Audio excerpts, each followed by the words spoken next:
So among those inside the hotel Saturday, a familiar face to all of us here at Channel 13. A former producer from our newsroom found himself just steps away from that unfolding danger. Emily Longnecker is here now to explain. This had to be frightening to be in that room in that moment. Terrifying. Toby Capion said it was. He was a producer here at WTHR for several years. Jenny, you knew him. He now works as the White House producer for EWTN, the global Catholic network. So he's on the job every day at the White House. This was his fourth time attending the White House Correspondents Dinner, and he says it's one he'll never forget.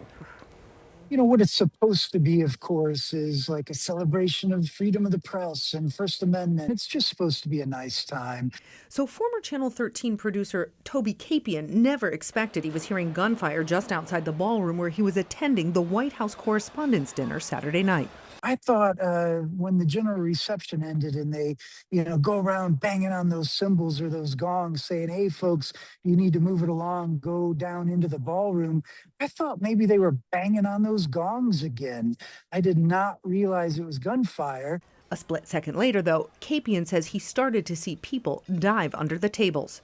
His table was in the back of the room near a door. Had the gunman been successful, he would have burst through the doors right by where we were sitting.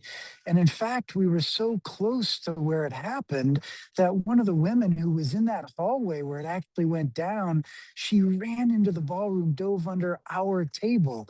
That's how close we were. So that part was pretty memorable.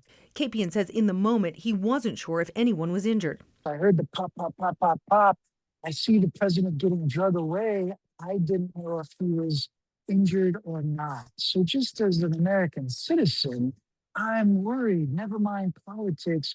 We don't want to see the head of state hurt or killed, that type of thing. I was just really hoping that was not the case.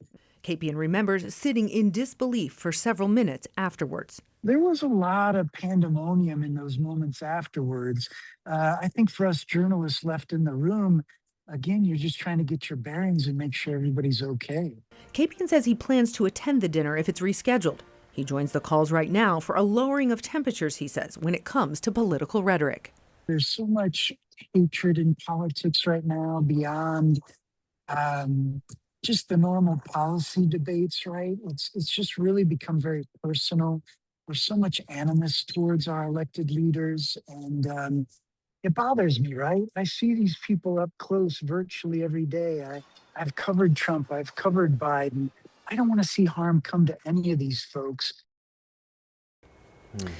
Yeah, and he also said that he watched people comforting each other in the aftermath. Pennsylvania Senator John Fetterman was actually comforting a woman, helping her get up from under Toby's table. He saw Republican Representative Steve Scalise, who he said was visibly upset. If you remember, he was shot years ago at that congressional softball game, right? So he says he still doesn't know the name of the woman who dove under his table for protection. He also says that he was not concerned about security, and he thanked the Secret Service for all their bravery as all of this unfolded. So, and you said he went into dad mode. He went into dad mode. Yeah, he's got 6 kids, and he said he kind of felt protective of everyone there at his table, and he wasn't really processing that there was danger in that moment. He said my survival instinct really didn't kick in because he wasn't sure it was gunfire actually. So he kind of went into journalist mode and dad mode at the same time. So, and he's calm by nature, so that sounds very Toby. He's a calm guy by nature, which is a good thing to have in a television producer in all situations. Yeah, so. We're glad he's okay. Yeah. All right. Thanks for sharing that, Emily. We appreciate it.